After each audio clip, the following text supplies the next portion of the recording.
So let's take her all the way back here, back to the beginning. So like, why, how did this whole thing come apart or come together rather, not apart, come about is what I was going for.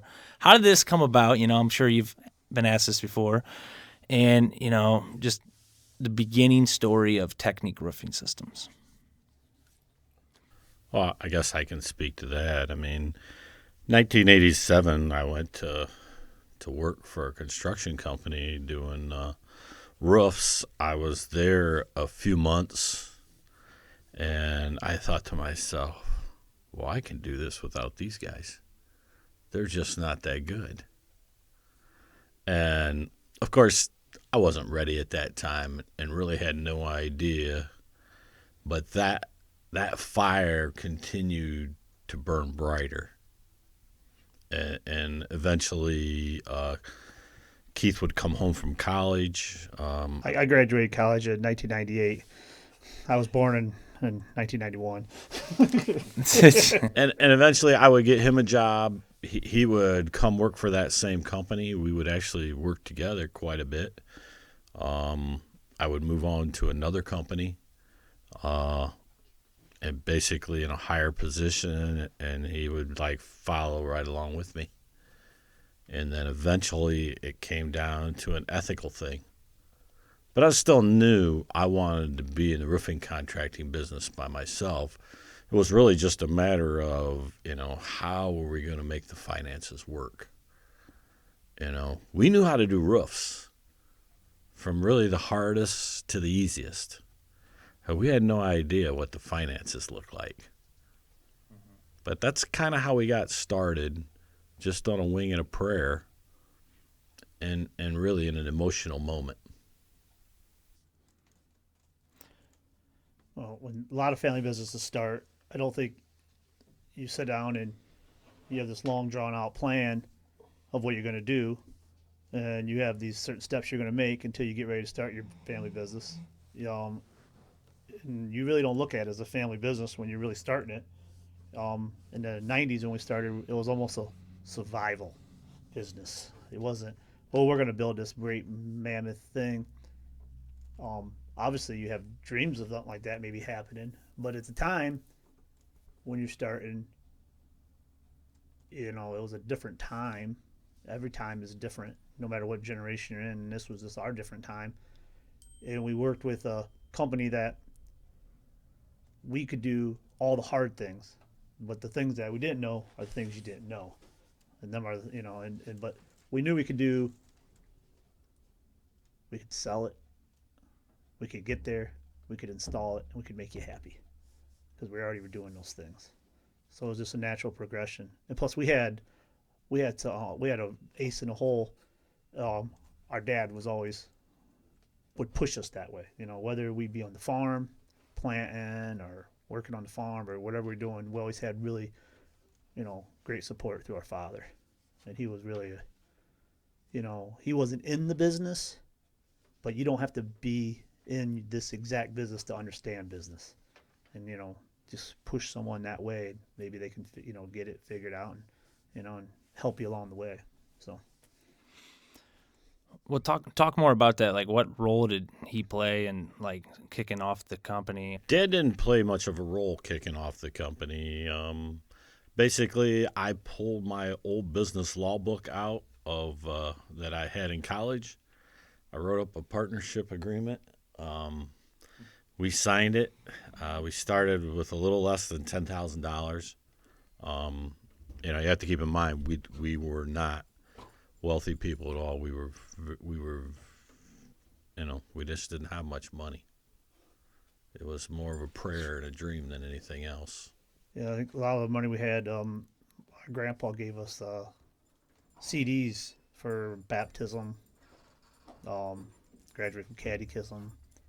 My grandma and grandpa, I don't want to. U.S. savings bond. U.S. savings bond Mm-hmm. for our birthdays and stuff, and I always thought that was like, what am I gonna do with these things? I found something cooler, man. So, but luckily, thankfully, they gave us them because if they'd just gave me cash, I don't know, I'd be able to spend on something stupid. But when the time came and I really needed some money because I had a young child, and they were there, and it was very, I'll never forget that. It was great to have that, just that little bit to help you. It just made it a little bit easier for you. It just made you think you could, get there because you had that little, just that little bit you had. I just need a little bit more, and I think we put it together, and we can really, to try to start out with this thing, and he had a lot of cheerleaders, helping you and thinking, work hard, you can make anything in life. That's really what it is. Work hard, you can really keep your nose down, keep your mind at it, and it will come to you. Yeah, in that first 6, 8 months, we did a lot of. We might have cleaned your yard up. We might have shingled your roof. We wanted to get a Duralast license. It was just very difficult to get, and we had no credit between the two of us, and we could not find a bank willing to give us more than $25,000. And we needed a credit line desperately. And our father really helped us in this matter. He had knew the president of Old Fort Bank, PM Gilmore, and he set a meeting up for Keith and I to go see PM. And we went to that meeting, just two young guys. I think I was 25 or 26. I was 21. You were 25, Kurt. Yeah. And anyway, we went in there, and of course we didn't have like a written strategic business plan or anything. We just told him, what we wanted to do, and we told him we knew how to work hard, and we sat across the table like this, and we just looked him in the eye and told him what we wanted to do. And then he stood up and he put his hand on our shoulder, and he said, "I'm going to put you two boys in business." That's what I said. That's really how we got started. That happens every day nowadays. You go to any bank, and they'll do that same thing nowadays. Yeah, right. It's an unbelievable story, but that's how it happened. He took a risk on us, and he gave us a $75,000 line of credit that was a signature note. And that's really when our company began to start to move forward. That's what, 2 years in, or a year in? That was inside the first year. Inside the first year? Probably 6 months. Yeah. We were trying to really get our February of '93, we finally got the credit line. We were basically out of money. When you did something, you needed paid for something. It was all about cash flow. That's what it is, about cash flow. We had none. So talk to me about the first 5 to 10 years then, so after that is all taken care of, now you got that, you can start operating a little bit, buying some materials. How did that go, getting employees, everything? Well, the first few years, basically Keith and I were young. We could work 100 hours a week, and we didn't need many employees, one or two to pick up after us, because we could do it all. And so, but we were growing, and we're starting to realize, wow, we're getting calls, here, calls there. And then all of a sudden one day, a huge company like Wendy's International calls and tells us, "Kurt, this is your lucky day." I'm like, "What?" "Yeah, Bob Barton tells me, Kurt, this is your lucky day. My roofer just retired, and I'm going to give you a chance. And I'm going to call 2 other roofers, and whoever does the best job on the roofs I give them is getting all my business." Well, I was like, that was the greatest day ever. And so you had 2 little eager beavers that dropped everything they were doing, ran down to Cincinnati, measured 2 Wendy's restaurants as fast as they humanly could, ordered the materials, and worked day and night till they were done inside of 1 week. Yeah, but it didn't all go with the plan, though, because we had a problem when we got the one done, Yeah. But I think that was a really good lesson to be learned. I think we got the one done, and we had some problems with it, and we went back and we fixed it. And I remember, I think that was one of them deals where everything's great until there's a problem. And what happens when there's a problem? And I think it's how we took care of the problem with him that really solidified us to move forward. Because he knew we would take care of our problems. Because there's no questions asked. We went down, took care of it, we fixed it, we moved on. Of course, we did not hear from Bob for a while there. And then all of a sudden one day we got a phone call and Bob's like, "That's the best roof I've ever seen." And I think he gave us 30 or 32 more restaurants. It was a crazy number. It was like 500 in my mind. And I think in my mind, at that point, I just started realizing, my gosh, we might have a roofing company. This might be a real business. You know what I mean? We're hooked up with these guys. And them events right there would start to change the tide at Technique Roofing, because now we were able to tell customers like Arby's that, hey, we're doing 30 roofs for Wendy's International. Why wouldn't you have Technique Roofing do your roofs? And they agreed. Yeah. Max and Irma's, Arby's. So we started getting all these restaurants because they all know each other. And they switch between each other. And that's really how our business took off. So I imagine by 95, we were pretty much starting to hit max of what we could physically do. Yeah. And at that point, what did the makeup of the company look like? I imagine we were probably 6 employees at that point in time, wouldn't you say? Yeah, probably 6, yeah. Is everybody working on the crew? Yeah, we had. Yeah, no office personnel other than part-time. One part-time secretary, my wife's mom. Mm-hmm. Probably right there in like 97, I think we were doing a lot of work for Mid-American Management Corporation, and we ended up splitting up. We were doing all them Arby's. But not, after 95, yeah, we grew to probably 12 employees by the end of the 90s, and we were really putting them down, man. We weren't selling. I mean, we weren't having full-time sales. We were just more or less like full-time installing and just keeping up. we didn't have a lot of time to have disagreements. A lot of times Keith took one crew, I took the other crew. We worked all the time. Yeah, we had no one to measure roofs for us. I don't even remember how we did that. How did we go measure them and work? I mean, how did that happen? Well, sometimes I didn't get it done and we'd run low on work because I wasn't selling. And eventually I got to realize that, I got to sell more because selling part-time, they can put more roofs down than what I can sell part-time. Yeah, because we were going like, we would go work. And it, wow, we have nothing. What's going on? Work. And it was like, it was up and down. We were always working, but all of a sudden we'd run against this way. We don't have no more work. Well, we had a series of events that really helped our company.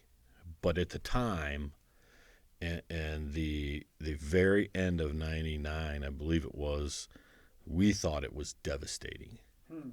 So Mid-American Management and Arby's were two of our just big customers. Feeding us, man. We're talking probably $1 million a piece. And Arby's sold out, which was Cybra, the Triarch.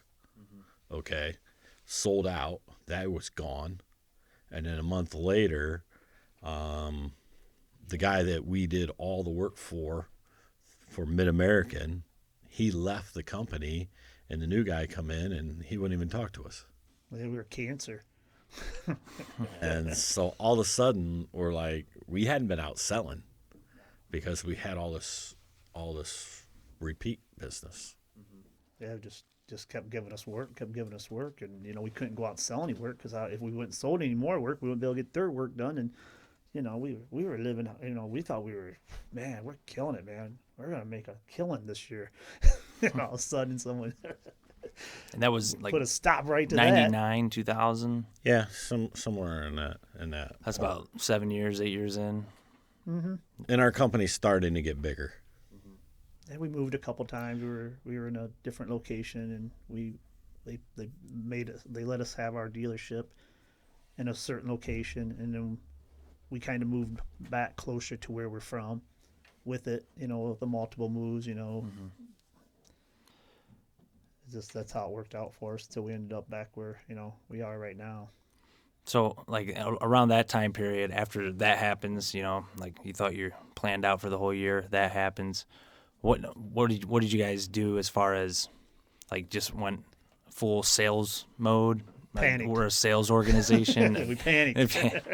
I mean, Well, I mean, your natural reaction at first is just to start feeling sorry for yourself. Begged the guy to keep his job. Literally. And you do that for a while, and then you realize, well, nobody else is feeling sorry for me. I guess I'm going to have to get off my dead butt and make it happen, because there's no other leadership here to make it happen.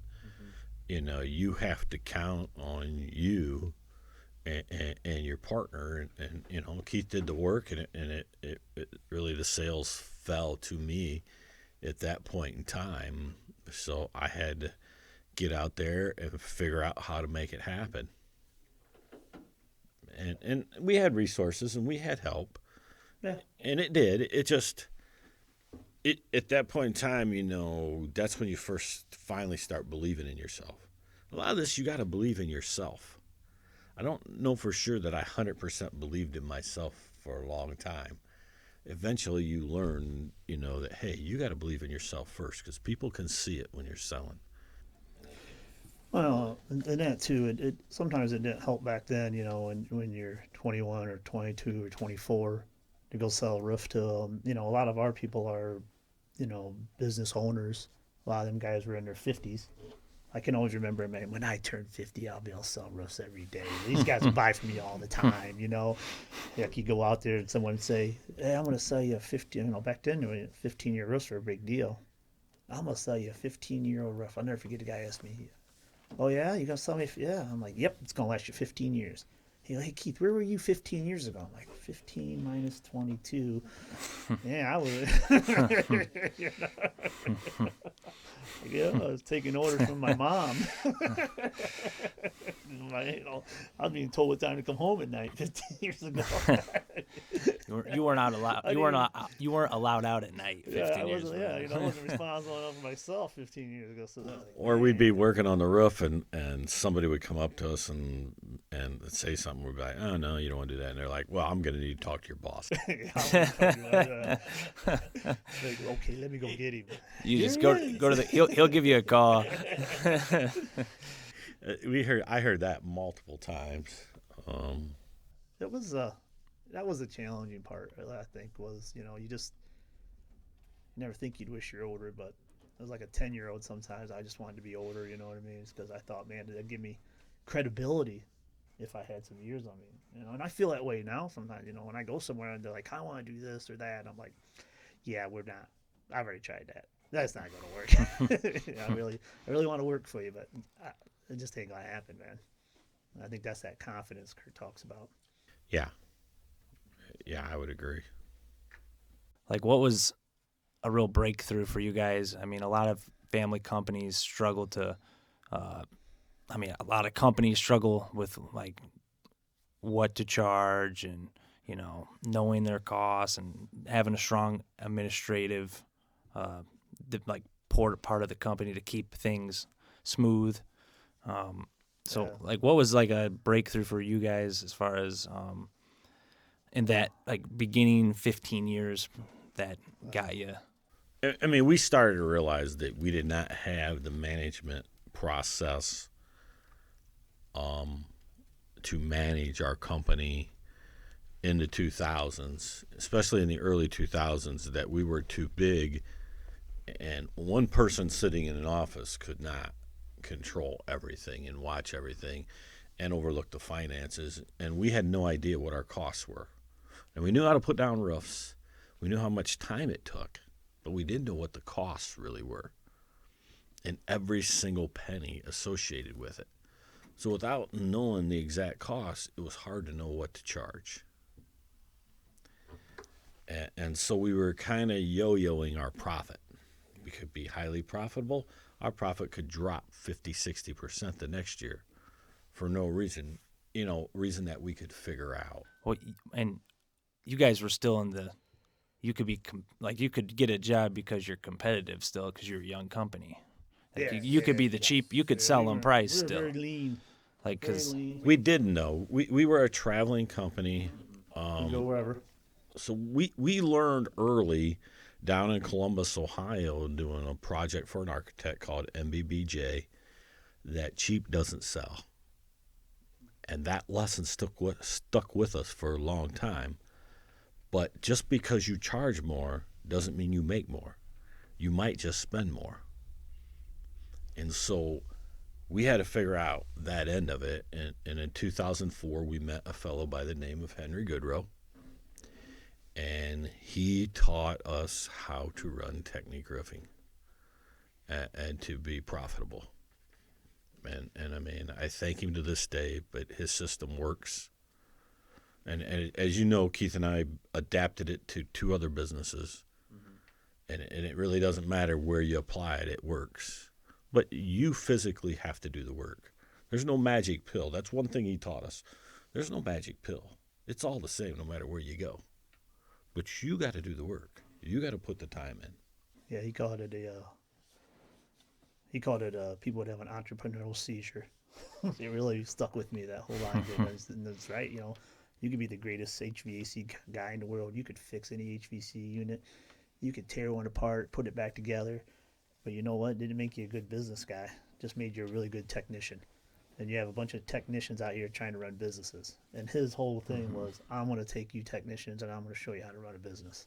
And I'm going to show you how to make money. It's not really complicated. It's a pretty simple process. All you got to do is put these things in place and do your work, do your homework, and do this and repeat the same thing over and over again. I think that was our thing. Was we had these bigger jobs we make money on, and then we wouldn't make as much money maybe on the littler jobs because we just sit there with a piece of paper and a pencil. I'm like, okay, we'll charge this much, we'll figure out this much, and okay, now we'll just total that up and da.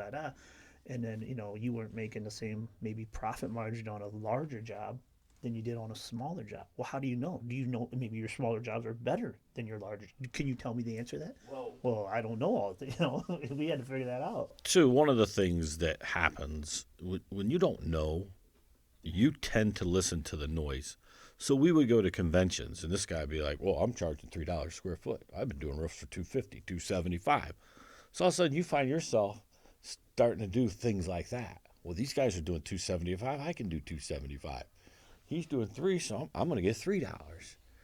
And what Henry would say is, no, Kurt, Keith, your business is unique to your business. He said, forget what all the rest of them guys are doing, okay? Because he says chances are they don't know what they're doing. And he's like, I've surveyed them, and 95% of them have no idea.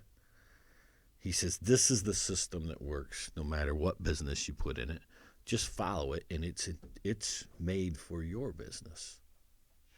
And that's really what we did. It wasn't easy, though. We stopped. 3 months did it take us, Keith? Mm-hmm. After I come home? 3 months, like just to give people an idea of like how much time commitment it was. It was about a 3 months time commitment, probably 8 hours a day. Trying to figure out, you know, how to charge. I mean, we still worked. We just did it after work. You wanted to figure out how to charge the exact same amount, whether it was a 100,000 square foot building or if it was a 2,500 square foot building, and them numbers would work on either building. You'd make money, you know, certain percentage, the exact same percent on each, whether you did this job or that job. So at the end of the year, as long as you worked so many hours, the result should have been the same whether we did a bunch of 100,000 square foot buildings or unless we did a bunch of 2,000 square foot buildings. Mm-hmm. That was the process we were trying to do. Yeah. And it was, and it stuck with me forever because I don't worry about what everyone else does. You know, I know some guys like they just bid things a certain square foot and that's what they do. I that's great. It works for them. That's their system. I don't want nothing to do with that. Mm-hmm. I don't know what anyone else does when it comes to bidding roofs or doing things. All I know is what we do. I don't care what anyone else does. Tell me what you do. That's great for you. I'm happy for you. It works for you. Obviously, it's working for you if you're doing it. Good for you. But what we do is unique compared to what you do. I don't know what you do. Don't need to know. I don't need to know what you charge because it don't mean nothing to me. Yeah, I think everybody's business individually is special to them, and nobody knows it like they do. And if they're willing to sit down and map out what is already in their mind, then they're going to be able to create something out of that because they can put it on paper. And that will be unique, and it'll drive that company forward, knowing that information. And that's really basically what we did. It was already there. We just needed a way to organize it. And once we organized it, it really changed the game. So, okay, so that's, early 2000s. So the next like 10 years after you invest this time and you do, you're implementing this over the next like 10 years, what were some like key takeaways? Like what the makeup of the business look like, bringing people in? Was there any other like family that came and worked? I mean, you're talking to like 2014 at this point. So, well, I mean, the biggest event I remember was 2008 downturn. That was a growth spurt for us, and the competition just left the marketplace. Yeah. And it was like we had customers running to us. I know it was a downturn for a lot of people, but it was a booming business for us. And we have been growing ever since 2008. Yeah, 08 was a great year. It was really was. nervous because you thought, everybody in our industry, every manufacturer, every supplier, all their sales went down on a national level. I don't know about individual guys, but on a national level, it all went down. I mean, and some of it went down 20%. And we just, you're working the whole time thinking, my gosh, man, we have so much work. Why do you think that happened? I think we were in the right market. Yeah, and we had just gotten Henry's system fully. It took 3 years to get Henry's system, about 25% of it integrated into Technique Roofing. And his marketing and how he sells to, the customers. Henry always looked at it, this customer has this set of friends he talks to every day, okay? And they're just like him or very similar. If you do a good job for him and you ask him, hey, could you tell these guys that Technique Roofing? Well, right away, we become the expert. And that's really what started the growth. Our customers started selling for us. And it was a phenomenal thing. Yeah. And just happened to be around that year, you're saying? Yeah. Yeah, I think we it helped us be in a little bit of a healthcare.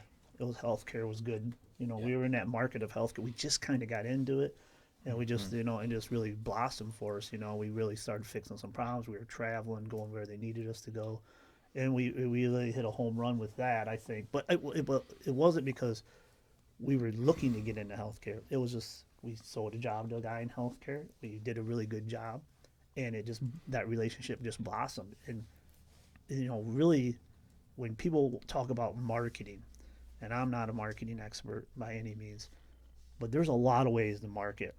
You can go out and advertise, beat the bush, and that's probably going to work really well for you. And it works really well out here. You see it all the time.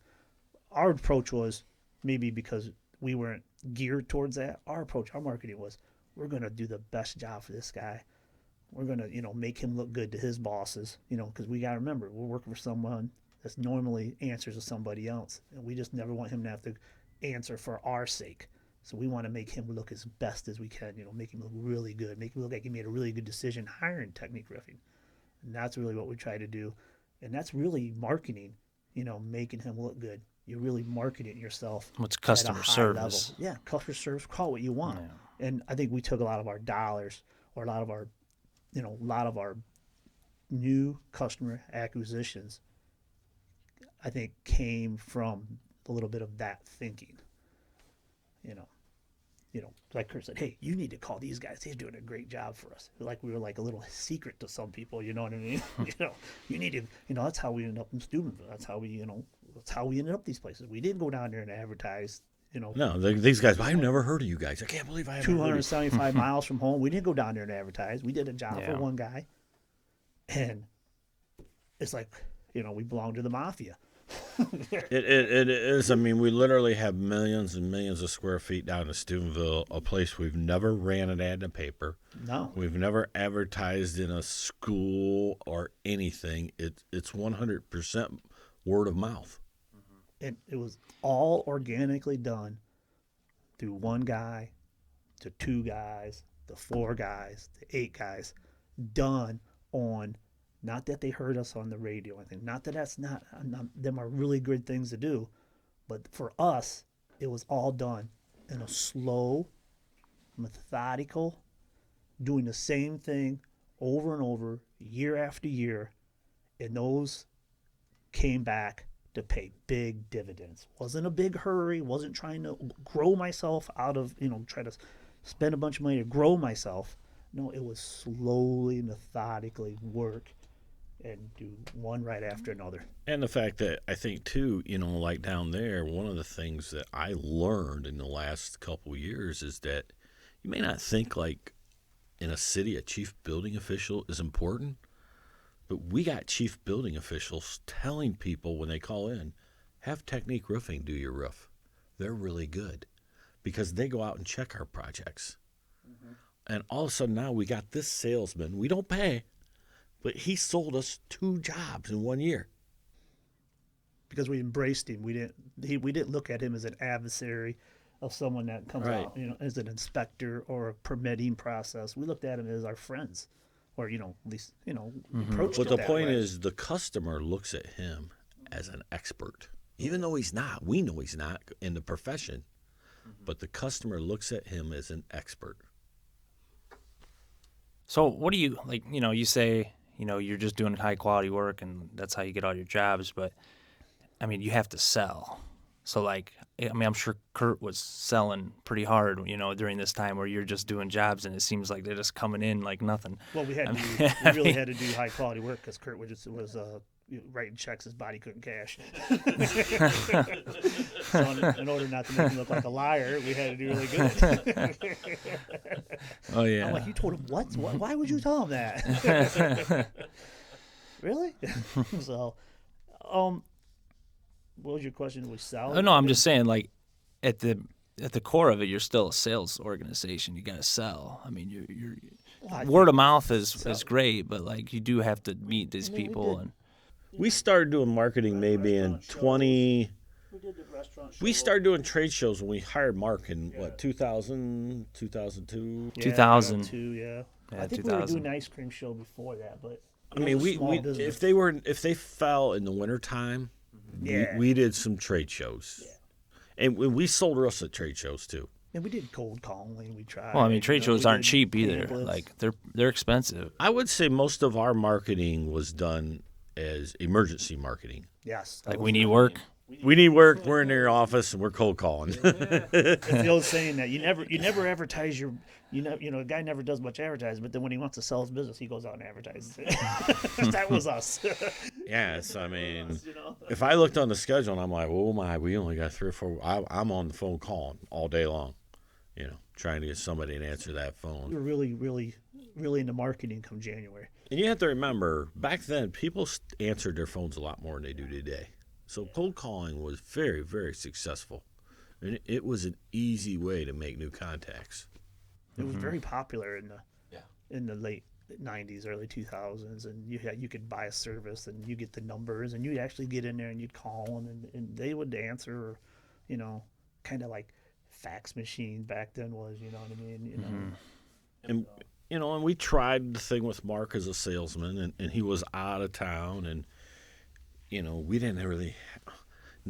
We hired somebody, but we never really committed to training him. We just because we didn't really want to take the time because we had our job to do, and he was more like a tag along, and if we had time, we'd look after him. Yeah, it was like a So after maybe accidental training he got.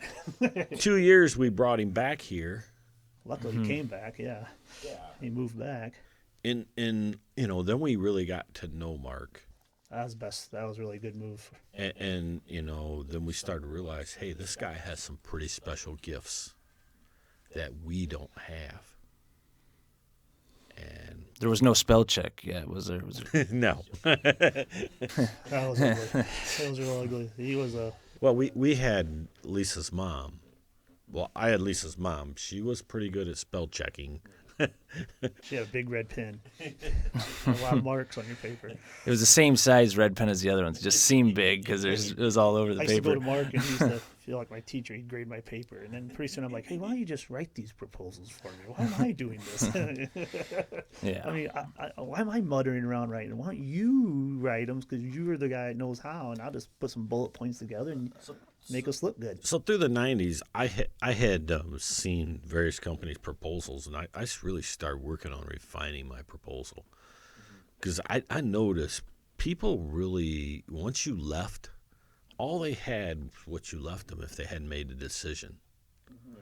And so I started taking Mark with me, and we would talk about this proposal, and he would critique me in my sales calls. He wouldn't say anything, but he'd listen. And we get back in the car, he'd be like, "Kurt, do you realize you said this?" And I'm like, "What? I did?" Yeah, he's a great listener. If you want someone to listen, you go with him. He'd take him. He'll listen to everything you say, and then you'd walk out in the car and be like, "Well, how did I do?" And he'd always start out with, "Well, you did okay." But do you realize what you said? I said, "Well, it made sense at the time I said it." He goes, "Yeah, I don't know about that." And and that was the first time I ever had anyone say, "You sure you really want to say that?" It ain't like you've filmed yourself or recorded yourself telling someone, how you're going to approach their project. So you really never re-listened to yourself because you were always like on your own. I was like, you're on an island by yourself. I'm on an island by myself. And we never did any tag teaming really because I can't go with you. If I go with you, the whole damn company stops. You know what I mean? What are the rest of the guys going to do? well- and if you go with me, well, who the hell is going to sell anything today? And so we never had anyone with us to say, "Hey, that was really the beginning of something special." I think. So what point is it, like 2008, 2010, when you came into the office, like mainly full time, like, or at least over the majority of the week doing like project management and stuff like that, or? I imagine 1998 I was in there a little bit because of the situation we had going on in my I life. would imagine around 2000. 2000. I always tried to be out in the field with the guys in the summertime, more or less. But but at that time we had a real large crew. Yeah, we were probably around the $3 million mark, right in So we- 3 million at that point in time. For some It reason, varied. the stories I've heard, you were out there to like last year, basically working full time. So, I mean, it's Yeah, I work full time to this day. no, I'm just saying, like, well, Well, I want to say 10 years ago, I was still in the summertime trying to be up there and help the guys because we kind of like started at second crew. And so that's kind of when you had to watch them. And the second crew was more of that smaller size crew. Restaurants. Yeah, restaurants, remods, new imaging, stuff like that. So we started at probably at least, 09, probably 10. Yeah. And it wasn't because we wanted to have two crews. Again, let's go back to the beginning. We never wrote the business plan down. We had a business, it wasn't like, "Hey, we're going to have 20 guys." No, it was like, "Hey man, I just want to have some money to like buy a lawnmower." By lawn. I mean, I had this I don't have to push mow anymore.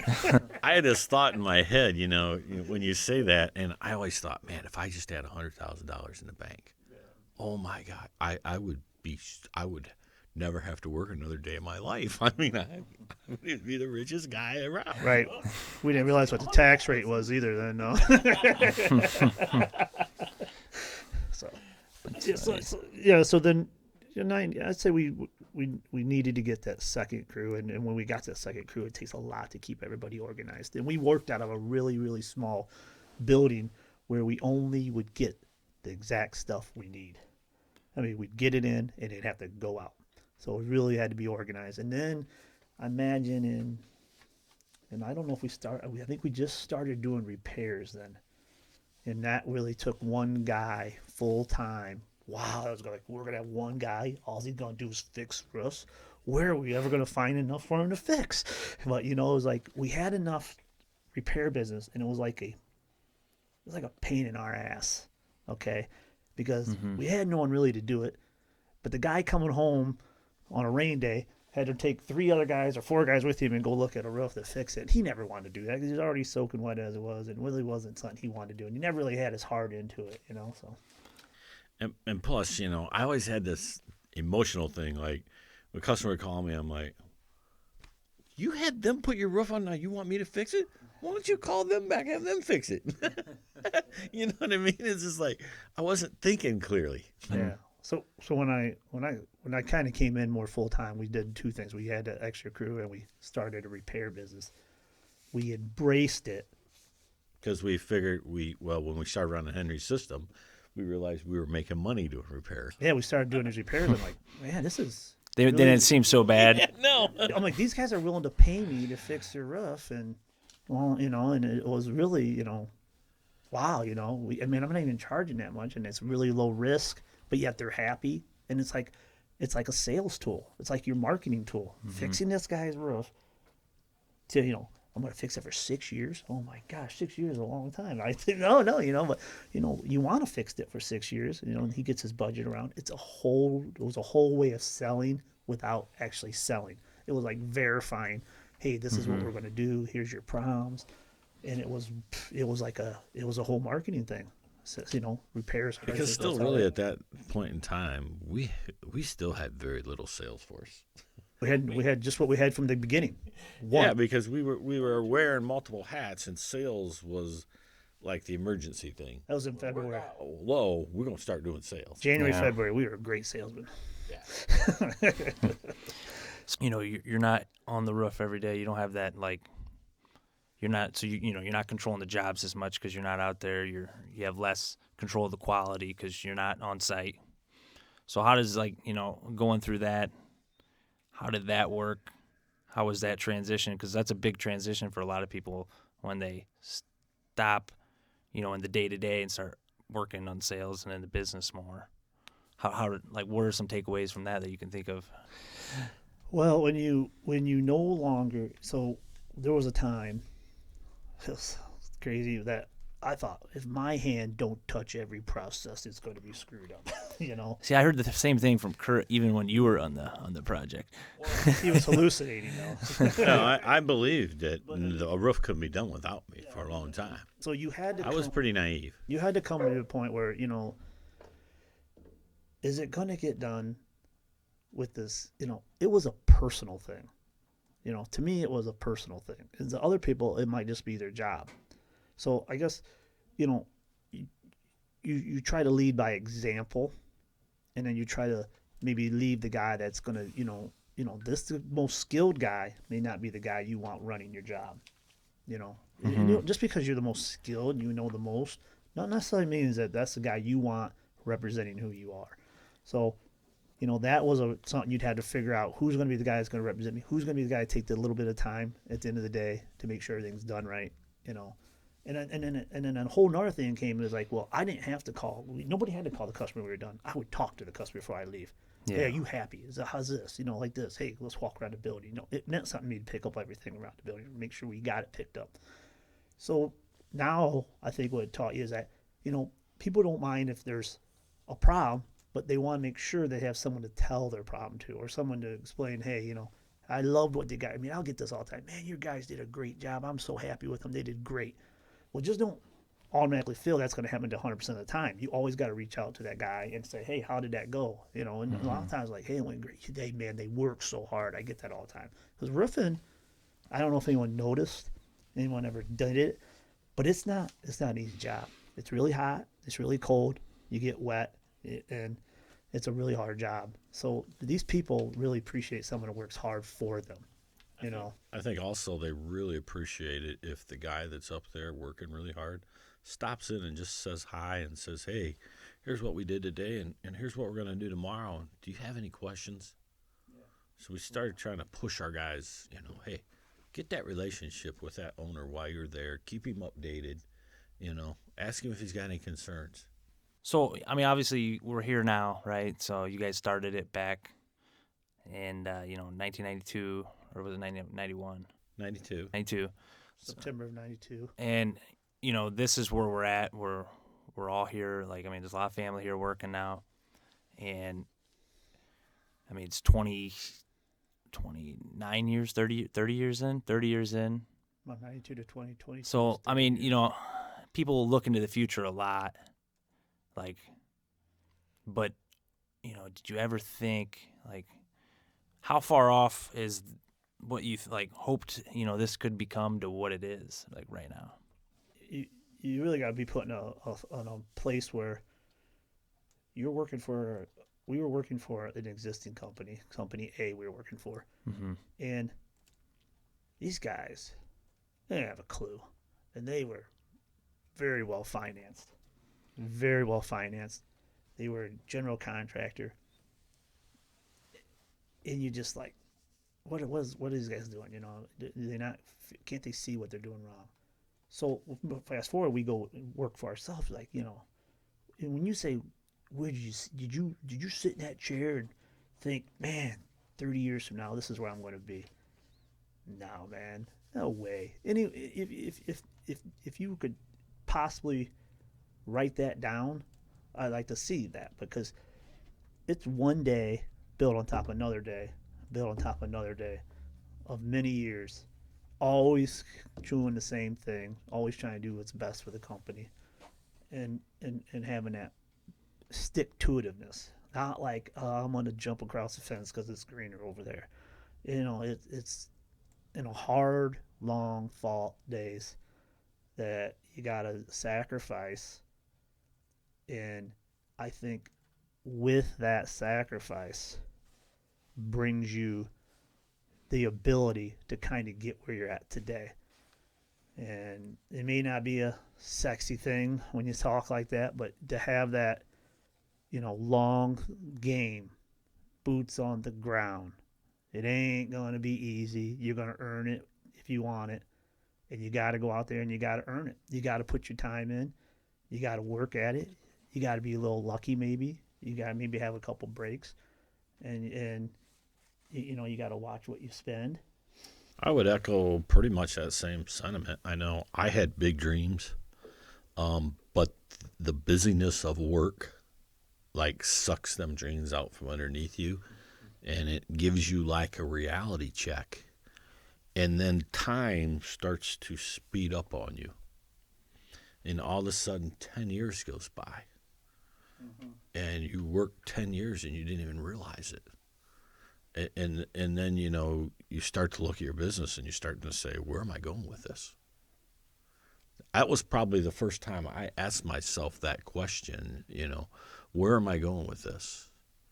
You know, and that's really when we started looking for something and we met Henry. And then we started really getting some direction of what we wanted to do, where we wanted to go. And maybe it was that point in time that we started working on the business and not in the business. And that's when we started really to transform the company. Yeah, no, that's a good answer. What do you think, like, you know, you guys been around, so you've seen a lot of companies that been here and are gone now, family companies. I mean, most companies that start go out of business after 3 years. Very little make it past 10. Very little make money. What do you, like, as far as like family companies you've seen, what are some things that you've seen in a family company that's gone wrong for people maybe listening that are in a spot right now? We did realize one thing, you know, although we don't work equally the same, we know we got to get paid equally the same.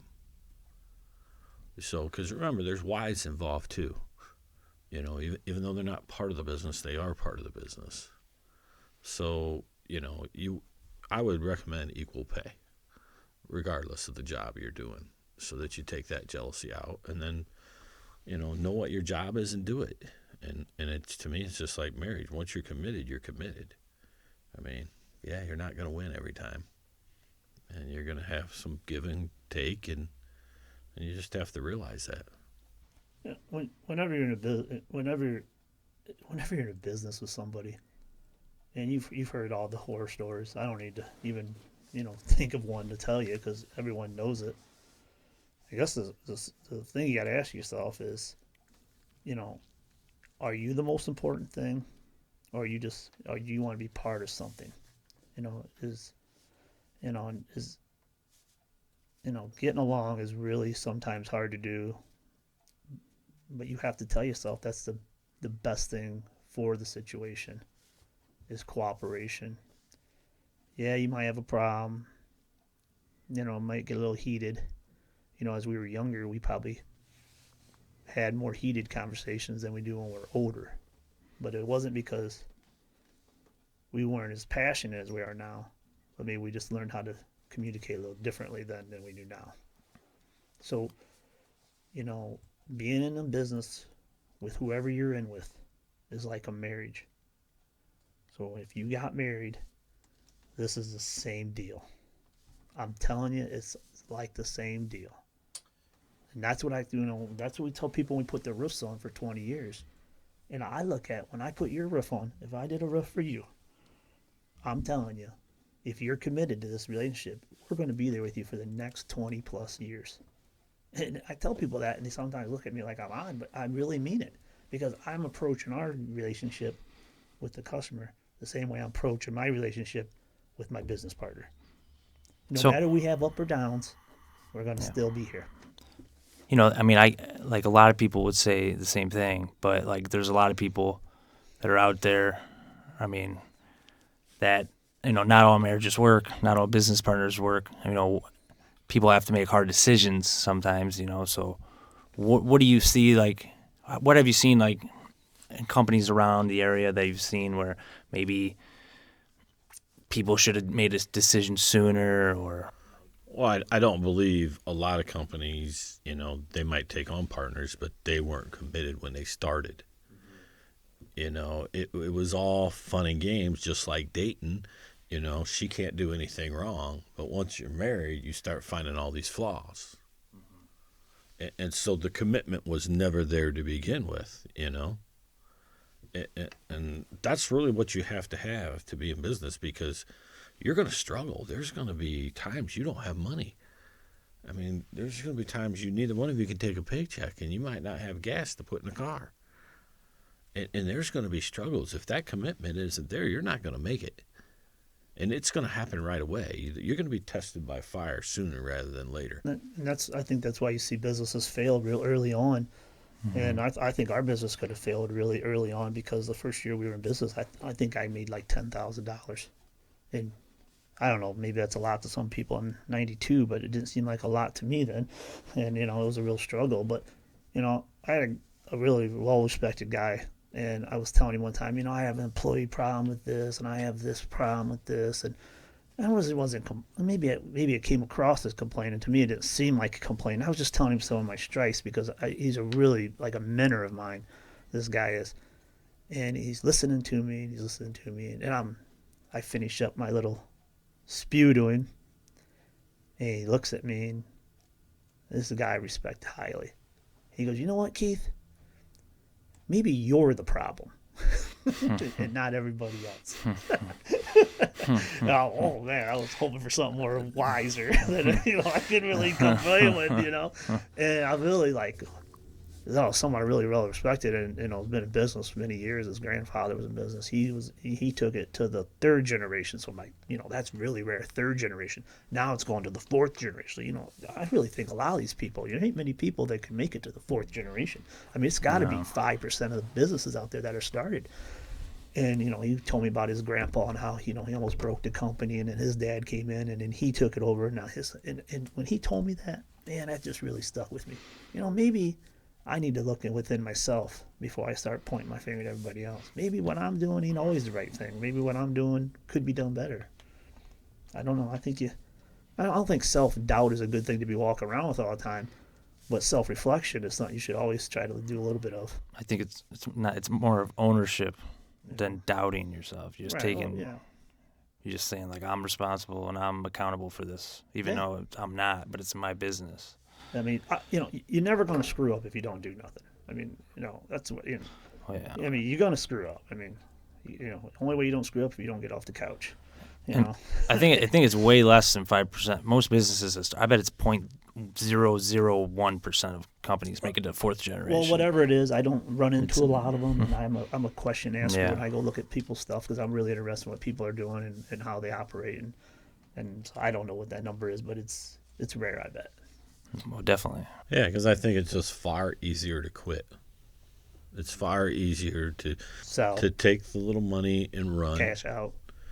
and, say we just couldn't get along. But I think it's much more beneficial and much better if you can work it out and get along and build a stronger relationship over time.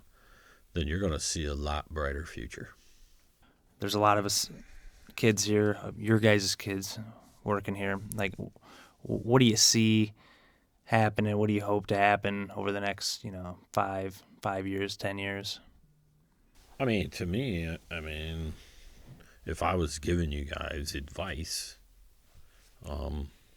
is I guess I'd tell you one, to find your place in the company and then take the foundation that we have put here, a system that works, and start adding bricks on it, and put them in square and put them in right and just keep adding to it. Because I think it's got a really great foundation and it's well liked and it's well known. And I realize sales is super easy right now, but you're going to want to keep doing that because someday that's probably going to change. Comes in cycles. But I think that's really the key, is if you guys can get along and not worry about what each other's doing, don't worry about how much vacation they took, how much time they took off, just all make the commitment and go and do your jobs. You're going to be fine.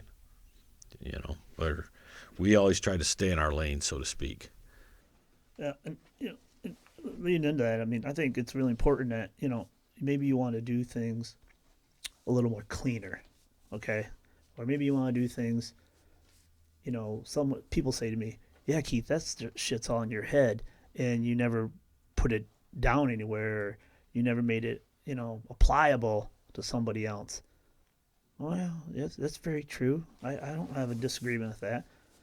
But I don't want to reinvent the wheel. I don't want to do things that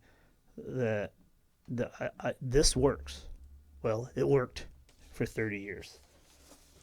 Whether some of it was by happenstance or, most all the good things happen for a reason because they were worked at.